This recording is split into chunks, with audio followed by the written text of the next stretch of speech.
justice. That's affirmative.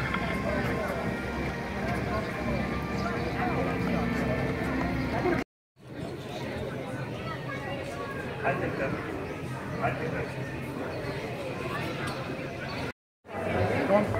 No, do it fast passes.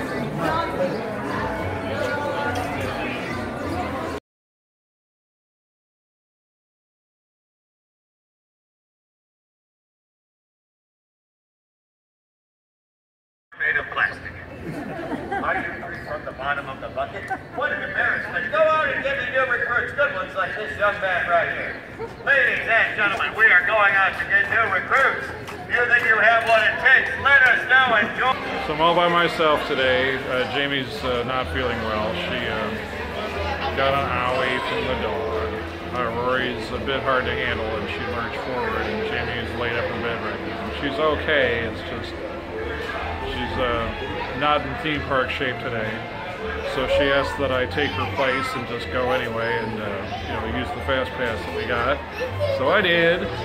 And so I decided what I'm going to do is, since I'm on my own, I'm going to take the opportunity on this time around to talk about the Disney difference. And I just watched a video the other day about a place called Nara Dreamland in Japan. And the thing that's extraordinary about it was that it was built 6 years after the original Disneyland. And patterned after the original Disneyland in the beginning. It was meant to actually be another Disneyland. In fact, it would basically be Tokyo Disney. Unfortunately for them, the discussions with Walt Disney fell apart.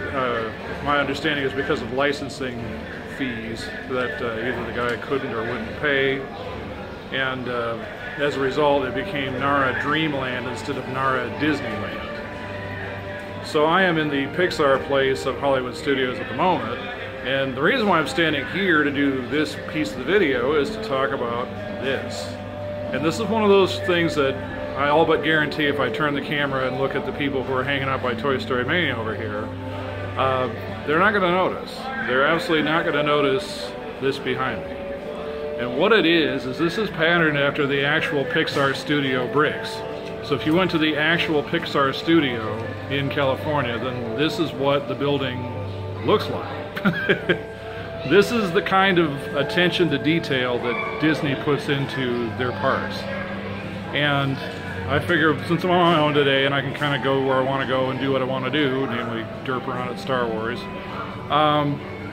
you know, I want to take some time to really like focus on some stuff that I can't always do when it's to us because we're going from thing to thing or we're people watching on a bench or whatever we're doing. But basically it's us time and not talk to the video camera time. One of the things that I noticed about Nara Dreamland is that it looks like basically it got built and then that was it. It looks like they built it and then they just forgot about it. So their Matterhorn, it's patterned after it. But if you look at the Disneyland California Matterhorn, and then you look at the Nara Dreamland Matterhorn, they call it something else, obviously. Well, one, it stinks. it's not as well constructed. It's basically like, you know, I'm sure for 1961, I'm sure it was hot stuff. Like, you know, wow, we have our own Matterhorn, Mom. But if you look at it, the park is officially abandoned now. It was a functional park in 1990, and there's footage if you Google it or YouTube search it. Look for Nara Dreamland, either abandoned or actually you can find footage of when it was a functional park. But honestly, in 1990, it might as well have been an abandoned park. It was just bad. And I think what part of the problem was is that they built it and then that was it. And I'm sure that the argument was made, I don't know this for a fact, but I'm just surmising, that they didn't want to put any money into something that people weren't going to visit, but it was like they weren't giving them a reason to visit. This is again is the Disney difference, and I'm going to show something about that in just a moment. So it's probably a little hard to see behind me. I'm trying to find shade, and it's kind of hard to come by in the Star Wars launch bay area. So I'm kind of in between the Little Mermaid section and then the Star Wars launch bay. Launch bay, I'm going to kind of cheap out and use this as my example. I was going to use something else, but it's my video, I can do what I want to. that was the animation building, where we would do Animation Academy, and then you could meet a bunch of different characters, and I loved it. In fact, I was looking at some old footage where I was at the Disney, or the Animation Academy, like holding area, waiting to go in to do the drawing thing, and I didn't recognize it because it's been gone for so long. The thing with Disney is that people love it and hate it for this, is that there's certain things that they anchor the parks with that they don't seem to change, or they'll do like refurb to keep it looking good, but other than that, that's the essential attraction over and over and over. Launch Bay is an example of Disney not being afraid to just completely gut something and just start over. Part of it's a matter of giving the public what they want. Now, to be fair, I wanted Animation Academy, so it's not like I was the one clamoring for this as much as the Star Wars nut as I am.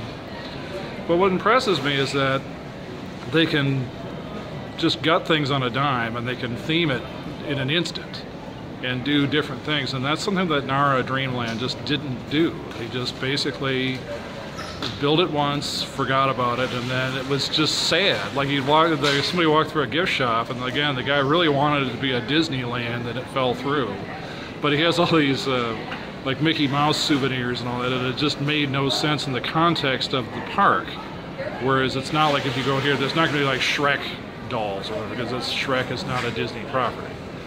So there's no ambiguity there. You are definitely in a Disney park, and there will be Disney theming and merchandise. But anyway, I'm going to go derp around at Star Wars Land. I want to just talk about how they keep things moving. Bye. Stormtroopers here? Yeah, that tracks. Now, I don't get over to see these guys very often, but you know what I like about these Jawas? Their eyes just light up every time they see me. Look at that. Hi. Okay, this is new. Kylo Ren's not getting as much play these days for whatever reason. And so, talking about Disney turning on a dime, that queue line is gone. Yeah, the wait times, every time I've been here, the wait time's been like nothing for Kylo Ren. Just not sure if he's just not catching on as a Star Wars villain or what the deal is. And I personally wish they'd bring Darth Vader back, but that's just me clinging to the old school. Over here. Just stand here. Make it quick. We're on the troll.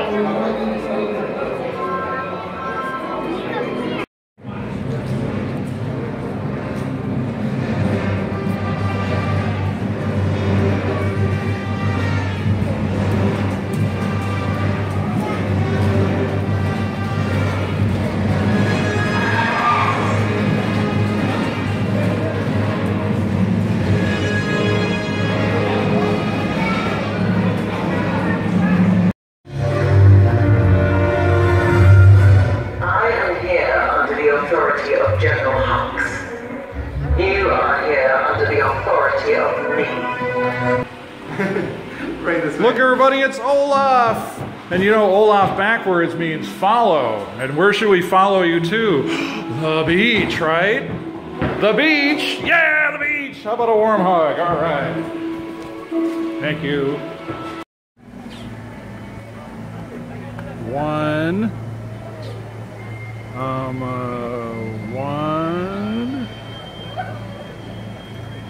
Still one. Okay, this is either amazing coincidence or else it's theming gone wild. There's this gift shop here on Sunset Boulevard that kind of changes the theming of the gifts or the merchandise with different movies. So a while ago when it was Frozen everything, then it was Frozen everything. Now it's Star Wars everything. There's evidence right here. All this stuff in the window. I love this retro stuff, by the way. The stuff where they make it look like Disneyland attractions, even though it's references to Star Wars. Anyway, fans of the original Star Wars movie will know that the meeting place for the Millennium Falcon was Docking Bay 94.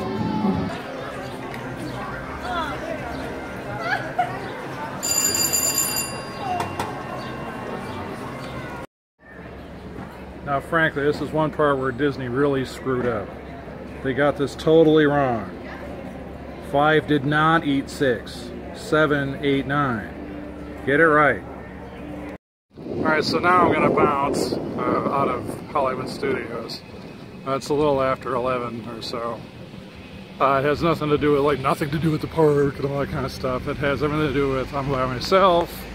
It's freaking hot out. And there's other stuff I want to do on Disney property. So I kind of did what I wanted to do for absolute sure at DHS today. I mean, I could have hung around and did other things, but I'm kind of erring on the side of I only got so many hours today to do Disney stuff. And so, hooray shade, thank God. Skipping the tram just so I can walk and talk and do this. I am going to go somewhere else on Disney property. It'll be a big surprise. Or will it?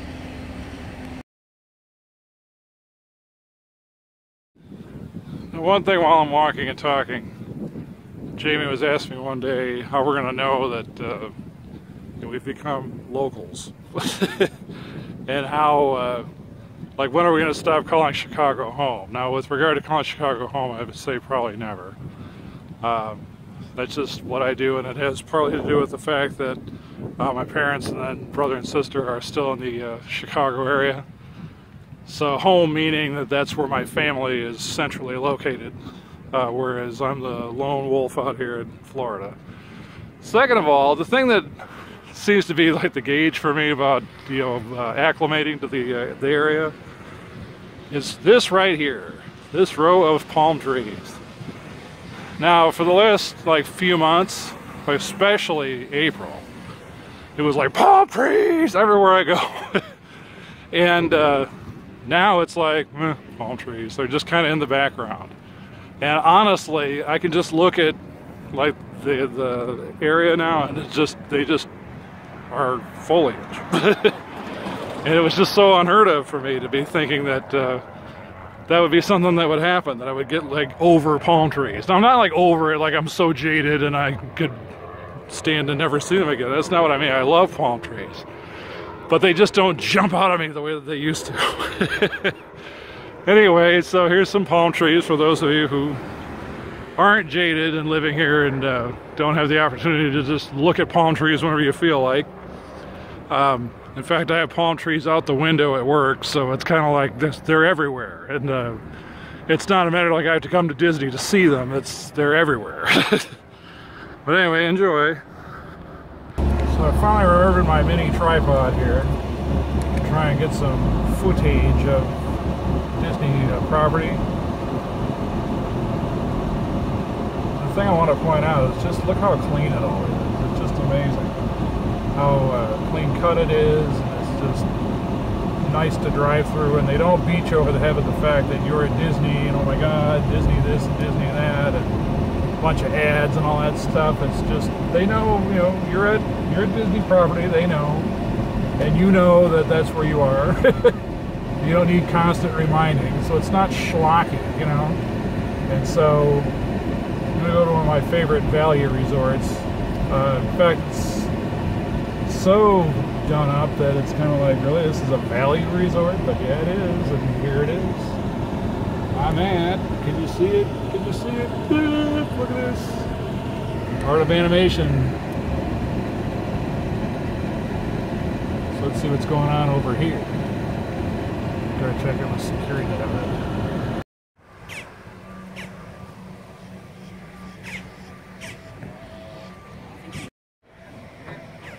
Look, George, who's that? Who is it? Look, Ange, who's that? Yeah, who's that? Look, you guys, I'm in Radiator Springs, and you know what that means. You know who I'm gonna meet here. Ready? Alright, let's go down historic Route 66 and meet everyone's favorite car, especially George's favorite car. You know who that is. Here it goes, it's Flo, yay! Hey Flo, how's it going? Flo, do you have any other dialogue that I know? Alright, don't tell me what the people want. I know what the people want. How about Mater, huh? Ta-da! Parasu Seguri, Dad. Don't touch Mater. Because it's really hot out.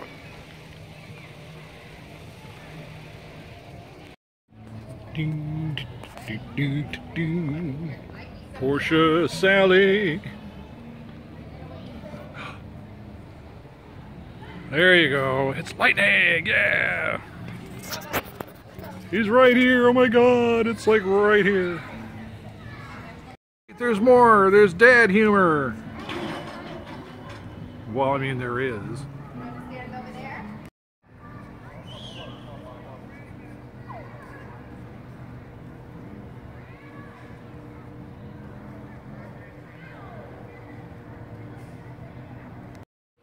Alright, this is something I want to point out while we're talking about the Disney difference again. Me and my phone are at a value resort, which means in theory this is a cheapy resort.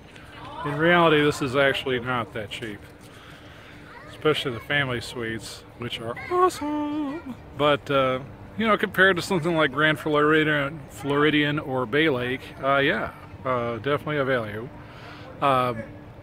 The suites go for something like $300 a night, which everyone's like, what value? It's like, yeah, but Floridian's like $600 or so a night, so yeah, value. But here's an example of something where it's like, okay, if it's a value resort, they didn't have to do this. And they made their replica of Ornament Valley and Radiator Springs. I don't know about to scale, but I mean, the point being, it's like they put all these little touches in here. They didn't have to do this.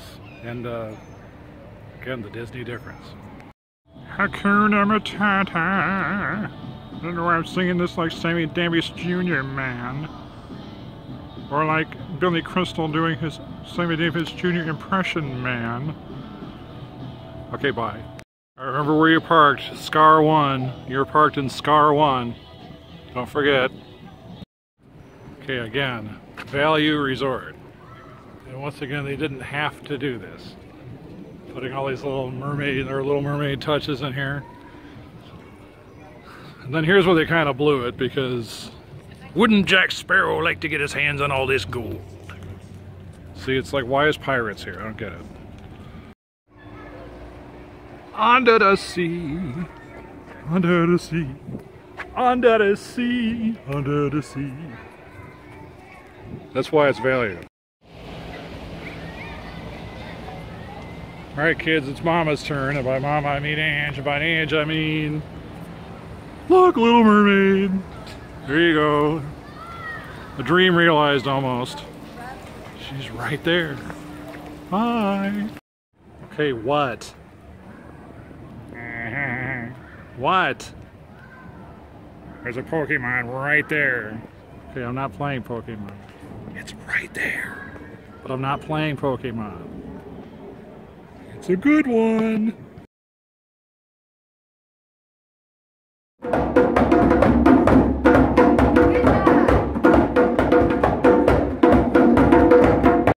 So my next stop on the tour is Animal Kingdom Lodge. And unlike the value resorts, this is deluxe, and I would almost say they should probably rename it to like Signature Resort or something, because it's freaking amazing. It's also really freaking hot.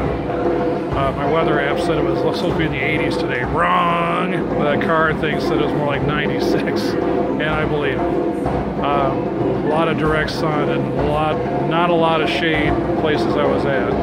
So I'm in here to cool off, one, and then two, get some gluten-free zebra zones for Jamie. But wanted to talk a moment about this resort before I show off some of it with the good old video. This definitely is one of those resorts that it's really cool you can visit these resorts without being a guest. I mean, obviously bonus if you are a guest because you get all the amenities, but just to visit it, it's an experience unto itself. And yes, there is Animal Kingdom Park, but the lodge is a thing unto itself. And it's like, it's cool if you do the one, but you really need to do the other, either direction. So if you go to the park, you need to go to the lodge. If you go to the lodge, you need to go to the park. So, this is like the Death Star laser cannon when it comes to if you're trying to like impress somebody with Disney and like they don't get it and they're like, what's the big deal? You put them up here. And that's what I did with my brother and my sister-in-law. And I already knew my brother would be, you know, suitably impressed with Disney, just what of it he saw. So he only did 2 parks, and in fact, Animal Kingdom happened to be one of the parks he did. Still, but to stay here and then like to have the Savannah view and look out the window and see, in his case it was zebras and ostrich and stuff outside his window, that's unless you live in a place where you do have that out your window every day, that's something you don't just have at home. So just to walk into the lobby of this place, it's like it just instantly, it's like boom. If you don't get it walking into it, you will get it standing in the middle of it. And Disney doesn't cheap out. You know that. Now it's incidental that I was at a value resort because I did want to show off the Cars stuff to George and at Lavinia and kind of tweak Ange a little bit with the Little Mermaid stuff. But you know, at a value resort such as that, and then like a true value resort, because to me it's like it really shouldn't be called value. It should be like, I don't know, just a step up from value or something. I don't know what the next level up should be that it'd be called, but Art of Animation's a little unusual for a value. The real ones are the all-star music, movies, and sports resorts. They're nice. There's nothing wrong with them all. On a good day, you can catch it at about $103 a night, which again seems high, but then go on Expedia and look at off-property, and the fact that you're not getting the benefits of being on property. I have the benefits in that I live nearby and I have a car and I can just kind of come and go. But if I was actually here to be on vacation at Disney, I'd want to actually be on property to get all the amenities and all the services at my disposal that I wouldn't have off property. But look off property, and you know, a decent hotel is going to be somewhere in that $100 a night range anyway. And if you just want to get your foot in the door around the property, then all-star music, movies, and sports is just fine. There's nothing wrong. But if you really are like, you know, it's kind of like, it's like dating versus being married. I get in trouble for saying this, but I hope that it's well taken as to what I mean. When you're out to impress, all right, it's Animal Kingdom. And you know, when you've been married a while, it's all-star music. But you know what? Using that analogy, it's about the quality of the relationship, truly. And Disney doesn't, you know, crap on you with the all-star, like, you know, who cares, and they don't dump the trash, and they don't change the linens, and they don't paint the place, and they don't keep it up. They keep it up marvelously. But if you really want to go, again, just if you want to blow up planets, impressing people, then here we are. And here comes some video to back me up. All right, so here we go. I just got out of my car. They're dropping it off for me. Yeah, right. But before I got off of Manju Express, here I go. I'm going in. So this is Animal Kingdom Lodge.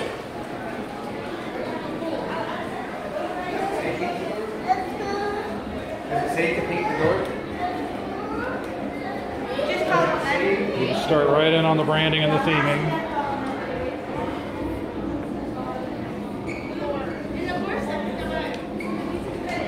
Excellent gift shop, by the way.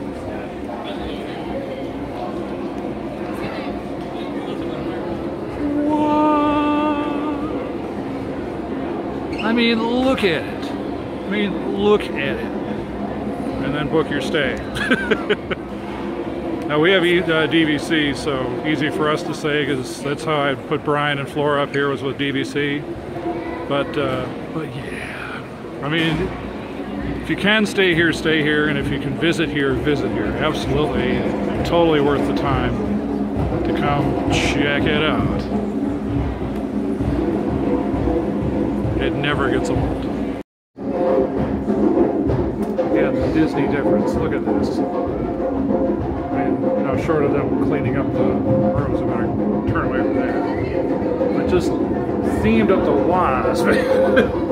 This is ridiculous. You got the giraffe carpet, you got the African-inspired lights. You got the stone walls. I mean, this place is crazy. So again, this is another wow factor of Animal Kingdom Lodge, is that I, as a box person right now, let me zoom out.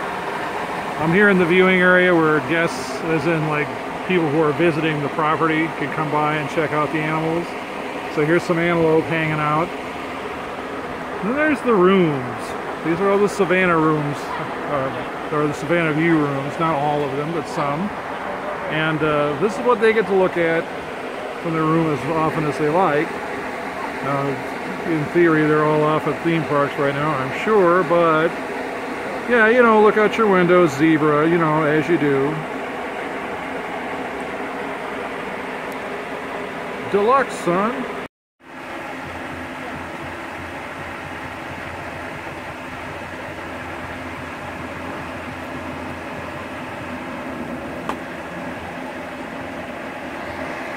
Here's somebody I met out here at the Savannah View. Say hi. Hi, who are you? I'm Tanya and I'm all the way from South Africa, so it's lovely to welcome you all the way from South Africa. And what do you do here? So I'm a Savannah guide here, so I'm out here to identify animals for our guests, and we've got these lovely beaded activities that I'm part of. So there's lots to do out here. You guys are missing out, that's for sure. All right, thank you. Have a good day. Thanks. Now, one of those fun activities you could do for free or otherwise, come out and see the flamingos hang out. You know, as you do. Also, ducks! Just saying.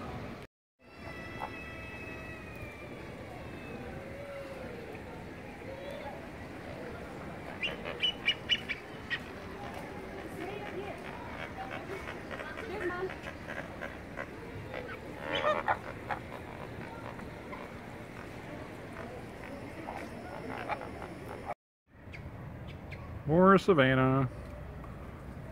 Because it's flipping hot out, all the animals are being wise, mostly, and hiding out. There's a few idiots like me wandering around the full sun, but not many.